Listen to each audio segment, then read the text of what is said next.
Well, salutations, Stan the Fan Charles, and Happy New Year to you. Well, I was going to say Happy New Year to you. I wasn't going to say salutations. I was going to say Happy New Year to you.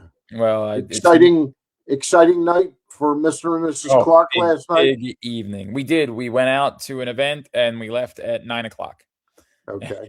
and uh, no one in my house was awake at 11:02 besides myself.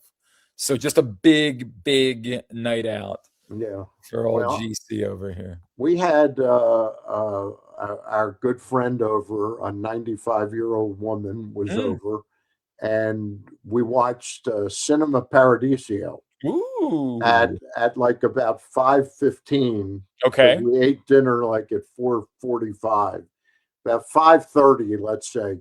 I'd say by 6:15, Mr. and Mrs. Charles were sleeping, and Understandable.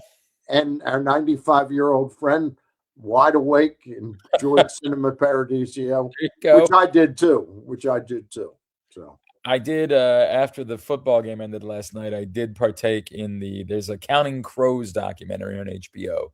That okay, was my big moment for the okay. evening. I Partying. watched I watched what's it called, the last of the Mission Impossibles. Oh, okay, yeah. I watched like half of it last night and half of it this morning, and Okay. it's like 2 hours and 49 minutes of my life that I'll never get back. Oh, scathing review of Yeah, whatever MI9 or 7 or whatever. I don't even remember which I one. I I actually, I mean, I enjoy those movies, but Mhm. the story was so convoluted as to what they were actually trying to I do. got you. Yeah, but Mr. Cruz is making the right decision to leave. He no longer looks quite the part of Ethan Hunt. You I know, get it. I yeah. get it. Well, Stan, they say new year, new me. Hopefully, new year, new us. We're gonna be winning some more of these games here. Really, really. Well, I've actually been fairly happy with the way I've been picking lately. I actually picked a parlay twist winner That last week. was, yeah, that was a little bit different. All Closing, right, let me recap real quick, and why don't you fill folks in on who yeah. sponsors this Uh, smorgasbord of picks? as always, if you or a loved one has a gambling problem, we'd encourage you to call or text 1-800-GAMBLER or go to helpmygamblingproblem.org for free confidential services. And Stan, our picks are as always brought to you by the Costas Inn. I owe the family Triantopoulos a big thank you because they sent over some crab balls to the Glenn Clark Radio Studios on Tuesday Oh, this week. It was a New Year's miracle. It very, was. very, very interesting that they didn't do that when I was in there Well, in the Stan, studio. you're always invited, I as know. long as there aren't crab balls, because I don't want you getting Right, any of exactly. them. Exactly. Oh, that's very nice of Nick and Pete and Yeah. the Triantopoulos fan, Christine. And there's two great locations now. The original classic location out at 4100 North Point Boulevard. And if you don't just want crab balls, you want steamed crabs, that's the location to go to. Phone number 410-477-1975 to check on availability, size, price point, and make your get together with friends and family, a crab feast, something memorable for you, and also full of good, tasty crabs. If you want to just have lunch or dinner, the new location in Timonium, same menu, except the little problem with the pork chops, which is an ongoing problem that I have to battle in 2026. But it doesn't deter from enjoying the Costas Inn 7 days a week, lunch and dinner at either location. The Timonium location is above the grandstand next to the OTB at Timonium Racetrack on the fairgrounds property. All All right. right. Give us that. Recapping how we did last week. Glenn and I both went 1-2. The one difference is Glenn lost a parlay twist for the first time this Yeah, year. His pick of the Rams and the over, uh, Atlanta won the game. did. So they were over, but that didn't count. His pick of Seattle is a 7.5 point spread loser. That was also a loss. Who did they play? I'm sorry. Seattle. The Seahawks, they won. I'm trying to remember what it was. It was the Panthers, and they covered by 17. Right. So, Okay. yep. Right. New Orleans was your winner, your lock winner. 3 points over Tennessee. They won late. They beat them by, was it 10 or 12 points? I think Yeah. 36-24. And of course, you had Green Bay, which wasn't a good pick, just like I had Green Bay, and it wasn't a very good pick. We got, I think, a little super surprised by Tyler Huntley's efficiency and the fact that they remembered they had a guy named Derrick Henry who runs the ball pretty well. It's amazing. It's a miracle. It's like getting crab balls. Yeah, That's what it was like, Glenn. Getting crab balls. I also had my lock winner was the Jacksonville Jaguars. They did not cover the 6.5 over Indy. They won by 6, Yep. but not 6.5. Damn hook.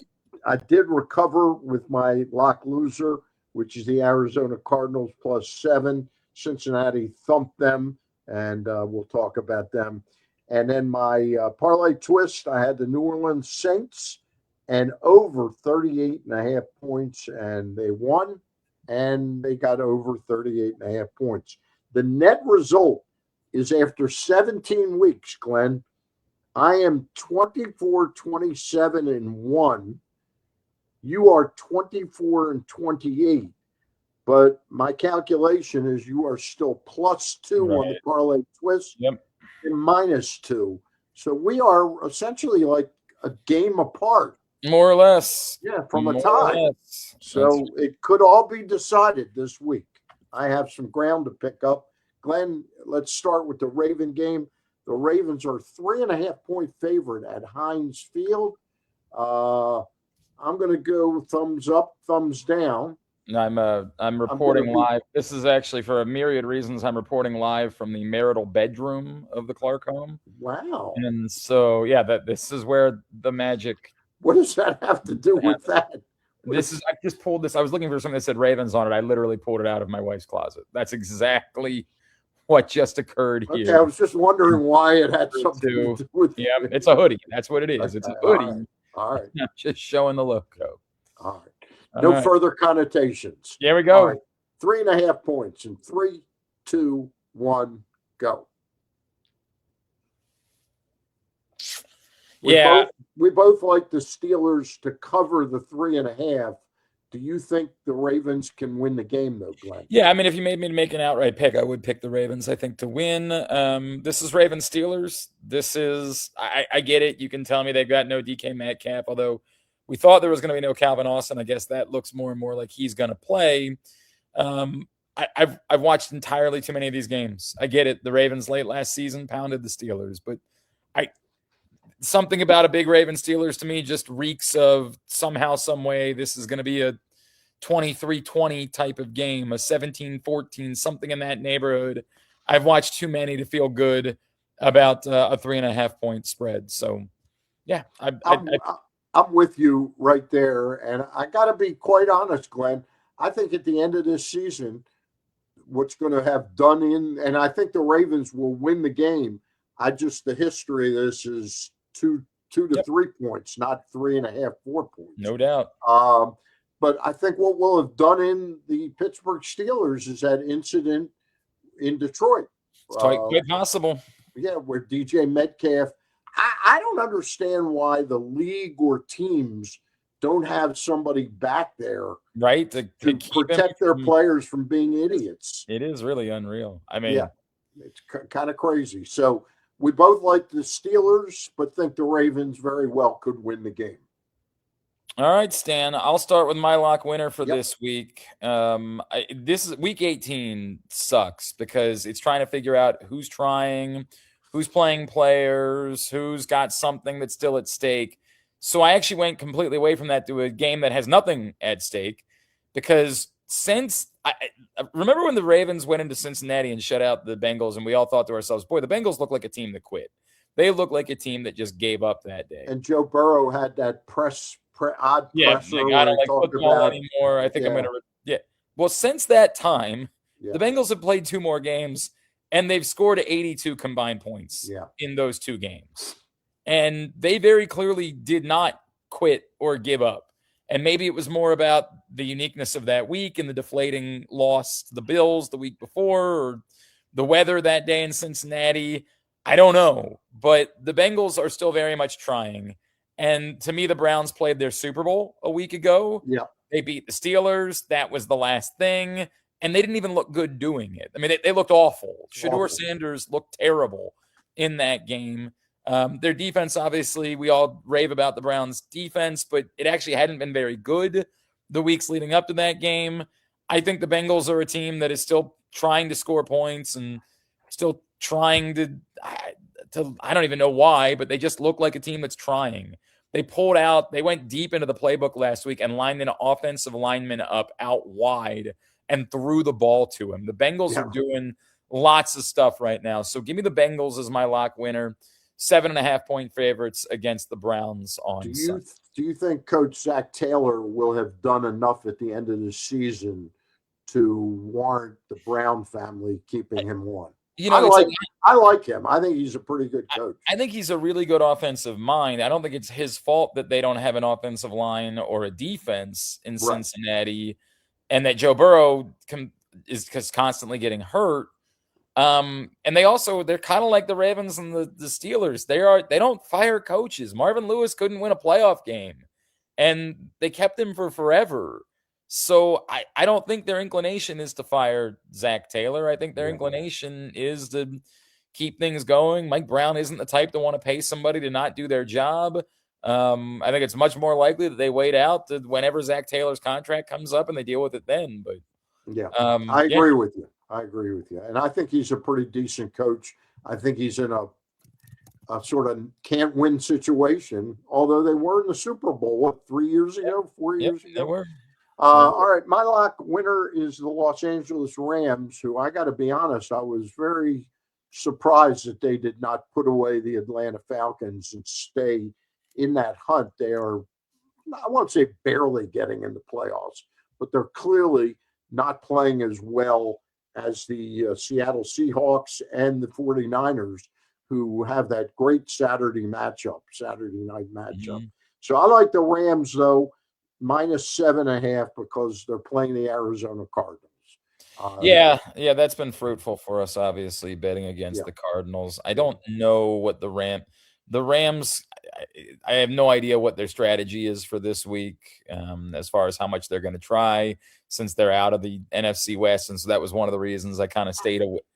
I just think McVay is going to want to get his team on the argument you don't want to go into the playoffs on like losing to the Cardinals 30-20 or something. But how do you measure that versus not wanting to get your guys hurt? I never know what the right answer is to these things. But I get it. Your lock loser. My lock loser is the Los Angeles Chargers, who have come out. They came out very early this week, and they said, we're not worried about going into the playoffs on a dip. We're not playing our guys. This despite the fact that they could still be anywhere from the 5 to the 7 seed in the AFC. They made it very clear. We don't think there's any value. We're not going to mess around with it. We are playing all of our backups. And so immediately the line reflected that. And despite the fact that the Chargers... What would the line have been in this game? Like 5.5, 4.5? Yeah, I mean... Yeah, I would think actually more like 3.5, honestly. They're in Denver. They're in Denver, and the Broncos still need to lock up the number 1 seed. So the thought process, that's part of the reason why I went with this game. Yeah. One team that's telling you they are openly not... The Chargers' offensive line, when they're trying, is abominable. I mean, it's horrendous. Now imagine that offensive line... Not really trying. Not trying, and maybe resting 1 or 2 guys during the course of this game. Who's quarterbacking this game for the Chargers? Trey Lance will quarterback this game for the Chargers. Right. And now against the Broncos defense. This should be open season for Denver. The Chargers, the only argument is the Chargers might just keep running the ball and suck some time off the clock, but there's no reason for this game to be anywhere near close, given that one team has everything to play for and the other team is openly telling you they're not going to try in this football game. So give me the Chargers as my lock loser, despite that number getting all the way up to 12 and a All half. right. My lock loser's the Jets, and I referenced one of the great minds of picking games. I Googled whether Josh Allen was going to play this Sunday, Mm-hmm. and it said that he will play on Sunday. So give me the New York Jets plus 7 points versus Buffalo. I think Buffalo half-heartedly should be able to beat this Jets team, which is and I don't dislike Aaron Glenn. This is what happens when you go into a season with no Yeah, answer at quarterback. so the only thing I'd be a little bit leery of, I know Allen also was dealing with like a bit of a foot Foot thing from problem. last Yeah. week. So there is some small part of me that says, do they put him out there and then kind of quickly get him off the Is field? this the last game at Highmark Stadium, I though? believe, unless they were to somehow end up getting a playoff game, which would be Okay. wildly unlikely. Yeah. Google referenced that this would be the last game at Yep, Hallmark or Highmark Stadium. yep. All right. But give me the Jets anyway. I think and I don't even know who the backup is for the Bills. I want to But say it's Mitchell Trubisky. that's who it is. That's who it is. So I think Mitchell Trubisky could still beat the I Jets get that. I by do get a that. touchdown. Who's your parlay twist? And I have Yeah. an admission to make because the parlay twist was thrown in as a new twist this year, mid-season, sort of, or a third of the way through. Could I have used Cincinnati and picked Cincinnati to win? And Yeah, I we'll guess talk about we the never rules. said you couldn't do that. I guess Okay, that's so I would have, but I'm sticking with the game that I picked. Go ahead, all you right. take your parlay twist. My parlay twist is a team that, again, it's like I'm a little bit leery about because how hard are they trying? They've already locked up the AFC East, but they could still, it is possible, they could still get the number 1 seed. So I'm going to If trust. Denver were to lose, Yeah, so I'm going to trust that the New England Patriots have been preparing this week like they're going for it, like they're going to try. I guess there is the risk that the Denver Broncos get up by like 17 at the half, and then the Patriots at halftime say, all right, call off the dogs. But going into the week, they've been preparing like they want to win the game. And so I don't love 10 and a half because of that risk in the second half. But the Dolphins, again, a team that we thought was just going to roll over after they turned to Quinn Ewers, we all saw that they came to life last week and beat the Buccaneers, despite the fact that the Buccaneers had everything to play for and they had nothing to play for. So I like the idea of some points being scored in this game. The number's just 45 and a half. I'm going to parlay the Patriots to win outright and the over 45 and a half. all right. My parlay twist is I'm taking the New York Giants to Okay. upset the Dallas Cowboys Woo. in the Meadowlands. They're getting 3.5 points, but that doesn't matter. I think they beat Dallas straight up. Dallas has got nothing to play for here. And the number is 49 and a half.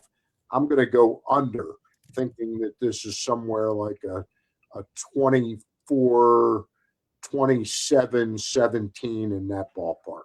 Okay. All right. So like recapping, Glenn and I both like the Steelers with the 3.5 points. We both think the Ravens have a good chance to win the game. Glenn's lock winners, Cincinnati minus 7.5 over Cleveland. My lock winners, the Rams minus 7.5 over Arizona. Glenn's lock loser is the LA Chargers getting a whopping 12.5 points after announcing that Justin Herbert and a lot of the regulars won't play at Denver. My lock loser is the Jets getting just 7 points versus Buffalo. Glenn's parlay twist winners, New England to win the game outright over Miami. Game is at New England, correct, Glenn? yes. Okay. And he thinks that they will go over 45.5 points. I'm taking the Giants to go to win the game outright against Dallas. And with Dallas nothing to play for, I think that both teams go under 49.5, and the game is at the Meadowlands. All right. There you have it. We've been brought to you by 1-800-GAMBLER, helpmygamblingproblem.org, and of course the Costas Inn, now with 2 wonderful locations, North Point Boulevard for the OG and the Fairgrounds in Timonium. All Stan, right. we will see you tomorrow for Glenn Clark Radio. All right. Orioles have a 3:00 Zoom tomorrow to introduce Shane Paz to the local media. There you go. All right. See you tomorrow.